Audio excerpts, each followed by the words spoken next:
What's up everyone and welcome back to my channel. So for today's vlog is gagawa po ako ng bagong gaming vlogs po ngayon sa akin channel. So actually hindi po maganda yung pakiramdam ko ngayon. Medyo malabo yung pandinig ko dito sa right ear ko. So at least makagawa pa rin ko. So I tried my best na gumagawa pa rin ng vlog. So even though napapagod na ako gumawa ng mga vlogs. So patuloy pa rin ako. So sa paggawa po at saka sa pag-entertain po sa inyo lahat. So and I'm hoping na magustuhan din po yung mga vlogs ko. So everyday iba't ibang contents. Okay, so today I'm gonna make gaming vlogs. Okay, and saka ito po yung mga excuse me, mga gamepad for mobile gaming. So without further ado, mag-umpisa na po tayo. Okay, so okay, dito po pala ay meron akong tatlong gamepad po. So meron akong tatlong mobile gamepad dito. So ito isa yung kauna-unahan kong gamepad. Okay, na simple lang siya from Miniso. And then also this one is from, I bought this from I think sa malapit lang. So okay pa rin siya. At saka ayun, meron pala siyang meron pala siya itong Joy-Con. So meron siyang Joy-Con. Okay, na pang Mobile Legends. Okay, at saka ito naman ay pang shooting game po pala ito. So ito po siyang pang shooting game. Meron siyang trigger dito. So okay, magsimula lang po tayo. Okay, so dito po pala ay ito po pala yung ano niya. So simple lang siyang ilagay. So kahit merong casing yung phone mo, okay na okay pa rin siya. At saka napaka-smooth gamitin. At saka napaka-okay din siya ilagay. At saka hindi naman siya so gaano. At saka maglagay ka rin ng finger sleeves. Okay, meron din akong finger sleeves kapag naglalaro ako ng Mobile Legends. So maganda din naman siya. At saka halos maganda yung style niya sa gawa niya. At saka hindi lang yan, meron din pala dito. Okay, meron din pala siyang stand. So meron siyang stand dito. Ayan, at nakaganyan po siya. So actually okay na rin siya gamitin. Okay, kung gusto mo manood ng movies or TV series or YouTube, right? Okay, pwede mo siyang gamitin na pang panood ng Netflix or YouTube. Okay, so maganda din pala siya gamitin. Okay naman siya. So katulad lang siya nito, meron din pala siyang stand dito. So yun, meron siyang stand dito. So ito pala siya, meron siyang stand, pero kaso parang okay, pero parang hindi po siya. Ayun po siya. So ayun, okay, parang ayaw so baliktad yata. Okay, so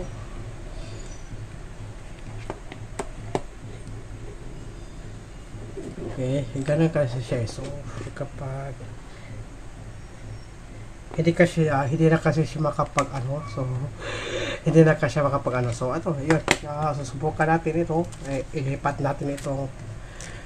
Ilipat ko itong phone ko dito, at saka pagkatapos ay ilalagay ko siya dito. So just a little bit of lang siya. So okay lang siya. So ang kaso nga lang, meron siyang problem kasi bumuka siya dito. Ayun yan po yung problem niya. So parang manipis lang yung pagkagawa nito. Medyo manipis lang ang pagkagawa nito. So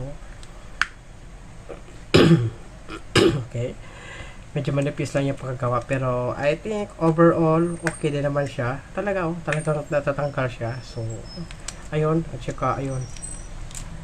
So pwede mo siyang palitan kasi dalawa kasi siyang style nito. So try ko siya. Okay,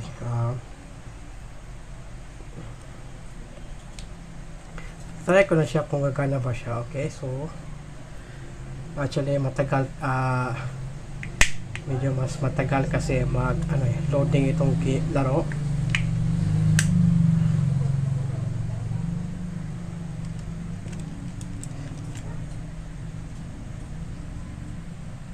Okay.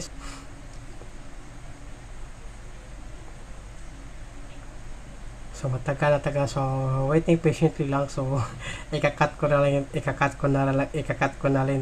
rin to. So para mas madali. So while waiting, 'di ba? So kasi matagal So matagal kasi siya. So wala pa rin. Okay. Wala pa rin, pero I think kung nakagamit na kayo nito, so stop ko na lang siya. Okay. Okay, I think okay na yun So okay na yun So may konting problem lang siya dito. May konting problema lang siya. So talagang hindi siya katulad nito na matibay. Hindi kasi siya katulad dito na matibay po siya. So talagang matibay. So ito pareho lang naman silang plastic So pareho silang plastic, pero mas matibay na plastic ito At saka meron siyang magandang pad. Dito. Okay, ayos itong sana yung Miniso may ganito sila na Joy-Con. Right, 'di ba? Maganda sana.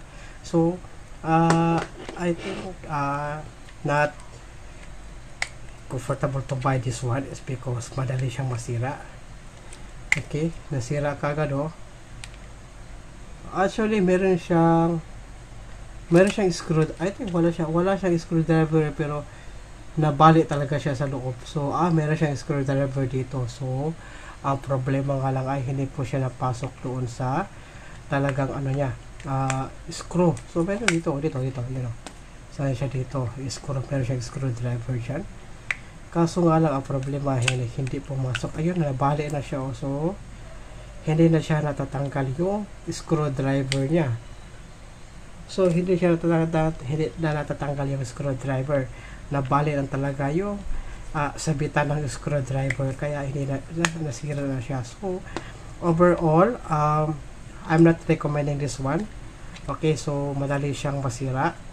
Actually, ang kagandahan na talaga ay ang hinahanap ko talaga sa mobile gamepad na ito ay itong Joy-Con na maglalaro ka ng Mobile Legends na napaka okay talaga gamitin. So ayun po pala siya. So ito itong gamepad na ito. So okay, so ito, so for the last one, okay.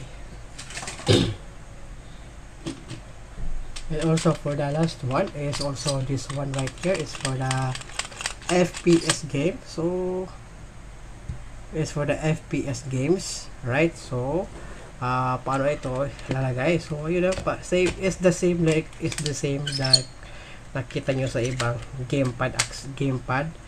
So ang kagandahan nito ay meron siya dito para okay. So try nga natin maglaro ng first person shooter FPS. Nasa na ba yung folder na yun? Okay,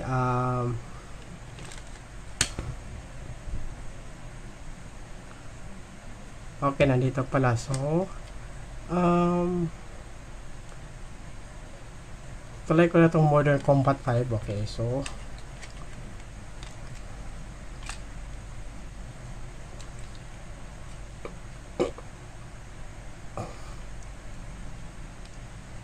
kasi meron na siya multiplayer kasi.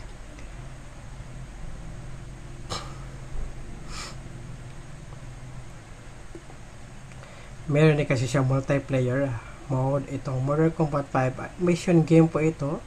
Actually meron din dito, ayun din, nakita nyo, meron siyang multiplayer, meron siyang campaign. So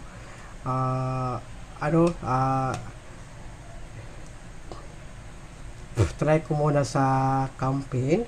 Okay, so let's start the game, and then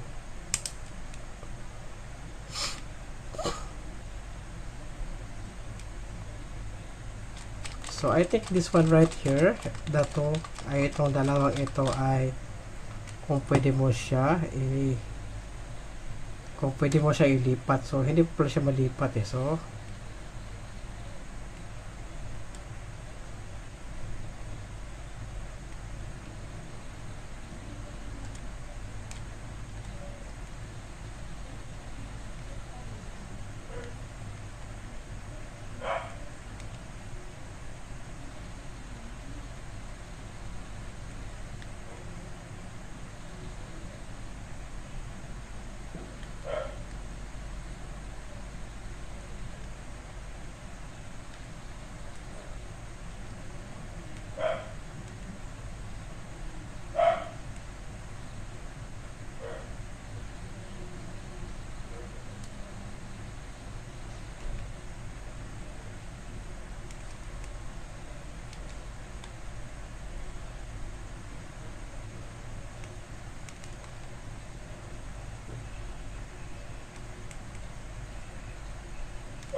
buhay pa pala siya.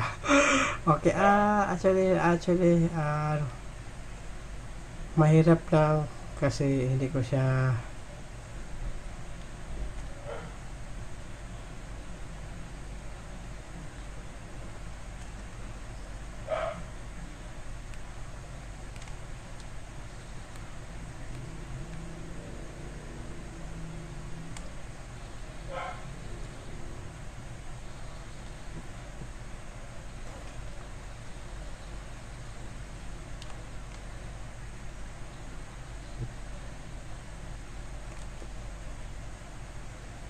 okay, exit. So, okay. Hindi ko na siya magagamit itong dalawa. So, hindi ko alam kung paano siya gagamitin. So, hindi ko pala siya alam paano siya gagamitin. So, pero, I think alam ko na pang trigger yan eh. So, hindi ko lang mailipat yung trigger. So, I think sa settings, pwede. Magagamit ko siya sa settings. So, okay naman siya. Maganda. Oh, yan nga. Oh. Okay, meron siyang design pala dito. So, pang trigger at saka pang sniper. So,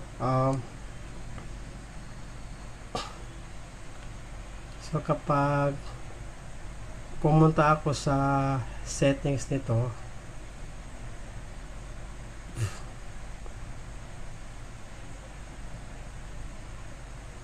okay, nasa na ba yung settings nito? So,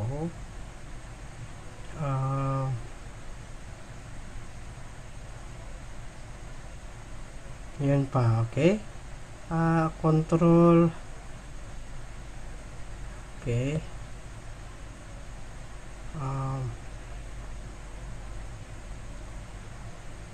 Yung pag-adjust niya, di ba yung yung adjustment pala niya.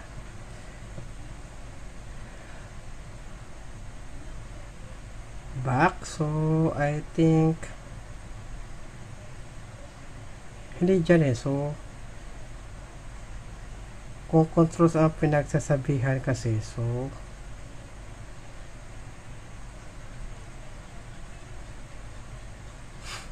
magagamit ko sana, diba? So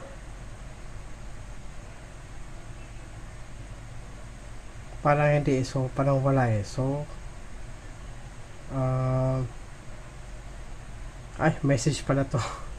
So hindi ko siya makikita kung paano ma-set siya. So ito kasi sa controls kasi niya, so sensitivity lang at saka adjust controls. Okay, anyways. Okay.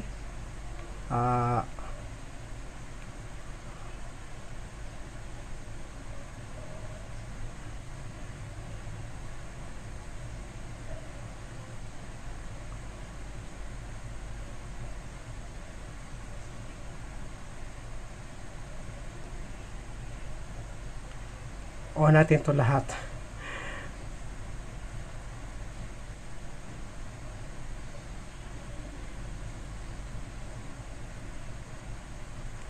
I-on natin to lahat. At try natin, okay. Try natin kung may adjust ko yun. Okay.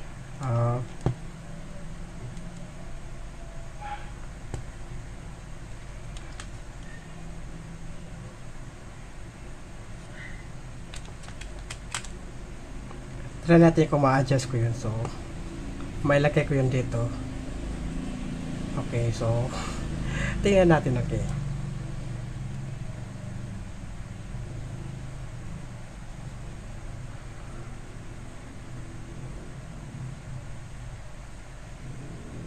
Hindi pa rin siya. So, wala. So, talagang, okay.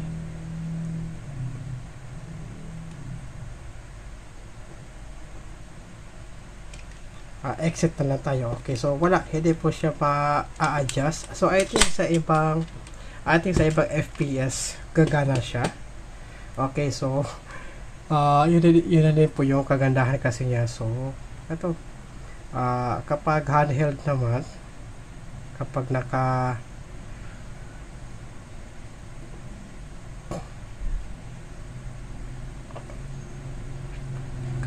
handheld ka, kapag naka ganito ka naman, kamay lang ang gamit mo, okay din, diba? Okay,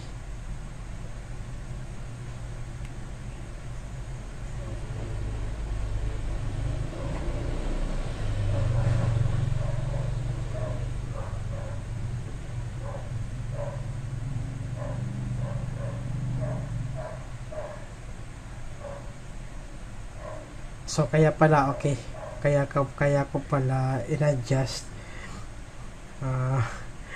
yung niya,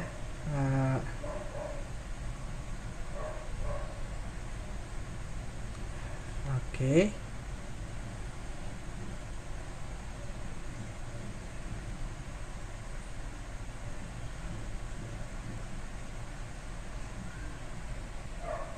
Ayan, naka-adjust kasi siya, naka-recenter camera kasi siya.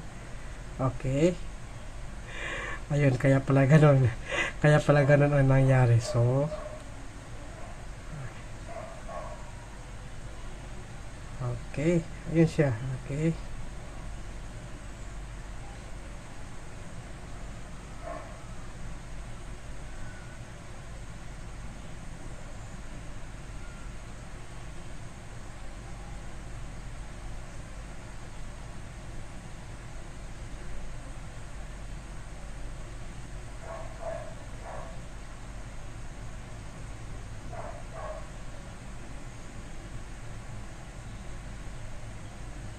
Nag-lock ko na yun. Okay, nag-lock ko na. Okay. So, okay. So, yun siya. Yun po yung niya. Okay, yun po yung review ko sa mga gamepad na ito. So, okay din naman siya gagamitin. Okay naman siya. So, sa Modern Combat hindi siya gumagana. So, I think sa ibang mga sa ibang mga FPS na mga games gumagana po siya kasi nag-a-adjust kasi yung mga controller niya, 'di ba? So, yung trigger at saka yung sniper mode. So, maganda siya kasi ito meron siya dito okay, meron siya dito. Okay. So, yun po yung gagamit niya, pang FPS po pala siya. So, okay na okay po pala siya. Okay. So, okay, yun po yung mga mobile gamepad accessories ko. So, actually, isa doon ay hindi po talaga siya recommended talaga kasi madali lang siya masira. Actually, plastic siya pero hindi siya gaano ka heavy duty yung dating niya, katulad ng Miniso na wala po siyang Joy-Con pero napaka heavy duty po na gamitin na pang mobile legends or any mobile games. So maganda po siya gamitin at saka napaka-okay po talaga siya gamitin. So yung FPS naman ng mobile gamepad ay okay na okay po siya. So pumipili lang talaga siya ng ibang mga FPS na mga games na pwede mong ma-customize at pwede mong ma-drag yung pang shooting button at saka yung pang sniper button. So yun po yun. So yun po yun. Okay, so sana po nagustuhan po yung vlog ko sa ngayon, and thank you so much for watching for my vlogs, and I really did make an effort to make a vlogs. Okay, kahit pagod na akong gumawa ng vlogs, pero patuloy pa rin akong gumagawa. So, thank you so much for watching, and I hope you enjoy. So, subscribe to my channel for more content here in my channel, okay? And see you again on my next video.